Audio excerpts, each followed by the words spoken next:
রাজগড়ের উঁচু পাহাড়ে যে ঝর্ণার জল বয়ে যাচ্ছে, ঠিক তার পাশ থেকেই শুরু হয়েছে ঘন জঙ্গল। সেই জঙ্গলের মধ্যে একটি ছোট্ট লাল পরী উড়ে উড়ে ঘুরে বেড়াচ্ছিল। কি সুন্দর এই জঙ্গল!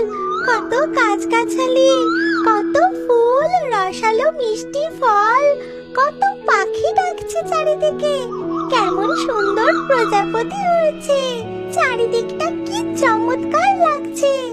ঠিক সেই সময় ঘন জঙ্গলের এক গুহায় আগুনের সামনে বসে এক ডাইনি ধ্যান করছিল। কিন্তু হঠাৎ তার ধ্যান ভেঙে গিয়ে আমি যেন কেমন একটা মিষ্টি গন্ধ পাচ্ছি, কিন্তু এই গন্ধ তো কোনো ফুল বা পাকা ফলের নয়। তবে এমন সুগন্ধ কিসের হতে পারে? এই কথা ভেবে ডাইনি সেই সুগন্ধের উৎস অনুসন্ধান করার জন্য গুহা থেকে বেরিয়ে এদিকে ওদিকে দেখতে থাকে।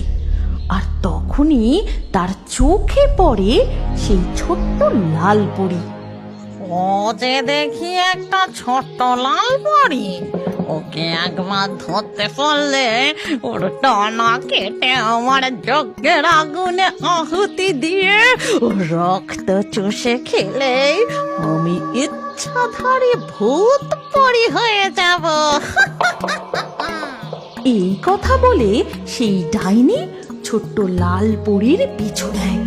তারপর লাল পরীর কাছাকাছি এসে ডাইনি এক বৃদ্ধার ছদ্মবেশ ধারণ করে। আহ আহ কি কষ্ট!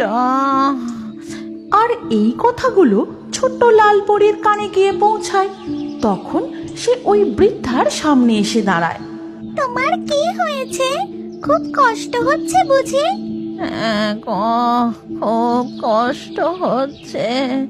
কাঠ কুড়োতে এসে আমার কি অবস্থা হলো! তুমি চিন্তা করো না, আমার এই হাতটা ধরে উঠে দাঁড়াও, তারপর বলো তোমার আর কি লাগবে। তখন সেই বৃদ্ধা ডাইনি ছোট্ট লাল পরীর ডানাটা চেপে ধরে আর হাসতে হাসতে নিজের আসল রূপ ধারণ করে।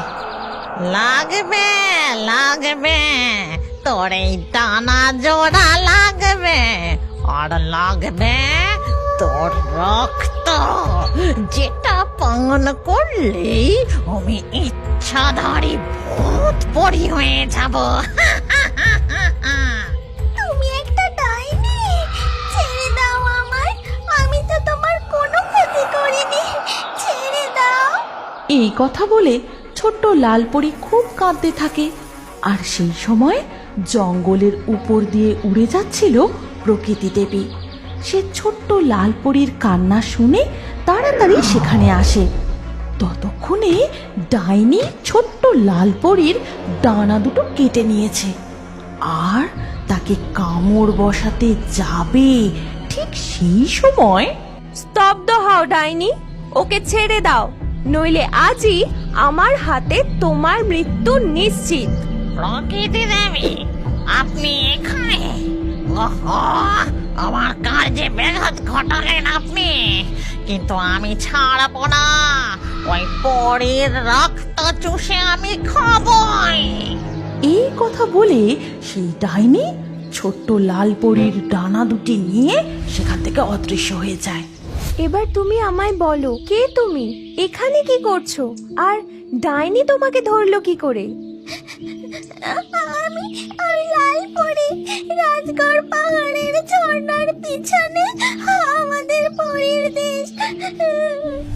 না না না লালপরি, আমি তোমাকে কিছুতেই যেতে দিতে পারি না। তুমি যে এখনো খুব ছোট।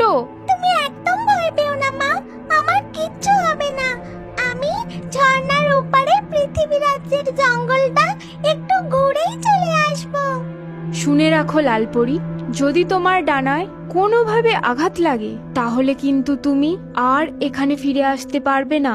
তোমাকে চিরকালের জন্য মানব রূপেই ওই জগতে বসবাস করতে হবে। তারপর আমি আমাদের পরিরাজ্য থেকে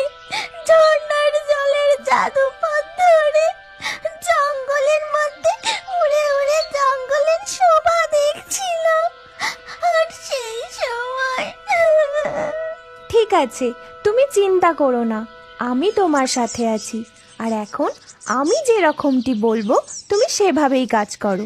এরপর প্রকৃতি দেবী জাদু করে জঙ্গলের মধ্যে বয়ে যাওয়া নদীতে একটা ছোট্ট নৌকা নিয়ে আসেন। যাও লালপরি, তুমি ওই নৌকায় গিয়ে উঠে বসো। যতক্ষণ না এই নৌকা অন্য কেউ না থামাচ্ছে ততক্ষণ তুমি নৌকা থেকে নামবে না। আর শোনো, যদি কেউ তোমার নাম জিজ্ঞাসা করে তুমি বলবে তোমার নাম রেশমি। তারপর প্রকৃতি দেবীর কথা মতো লালপুরি সেই নৌকায় উঠে বসে পড়ে, আর নৌকাটি তৎক্ষণাৎ এগোতে শুরু করে। নৌকো ভাসতে ভাসতে অনেক দূর এগিয়ে যেতে থাকে। তখন ও মা, ও কি গো, এমন একটা সুন্দর ছোট্ট ফুটফুটে একলা মেয়ে এই নৌকায় ঘুমন্ত অবস্থায় ভেসে চলেছে। তখন সেই বৃদ্ধ মাঝি তাড়াতাড়ি তার কাছে নৌকো নিয়ে গিয়ে, ও মেয়ে, ওঠো গো, এমন একলা একলা নৌকা চড়ে কোথায় যাচ্ছ? আমি রেশমি। আমি এটা কোথায় এসেছি? উফ, আমার যে খুব জল তেষ্টা পেয়েছে। আমাকে একটু জল খাওয়াবে? এই মাঝ নদীতে জল কোথায় পাই মা?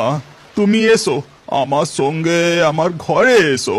তোমার কোনো ভয় নেই গো, সেখানে গিয়ে দেখবে একটা ঠাকুমা আছে। এরপর রেশমি সেই বুড়ো মাছের সাথে তার বাড়ি চলে যায়। আর সেখানে গিয়ে, ও গিন্নি, দেখো কাকে এনেছি।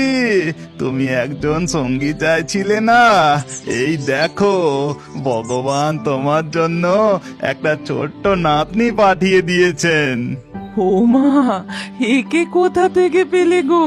কেমন ফুটফুটে মিষ্টি দেখতে। কি নাম তোমার?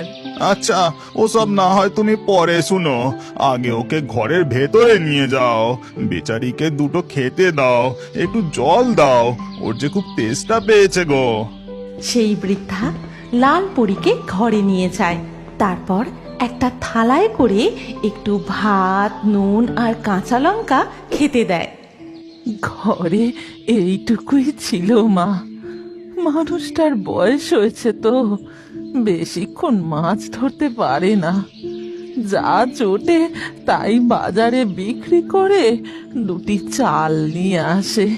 তুমি কিচ্ছু চিন্তা করো না ঠাকুমা, আমি এই খাবারই খাবো। আমার কোনো অসুবিধা হবে না।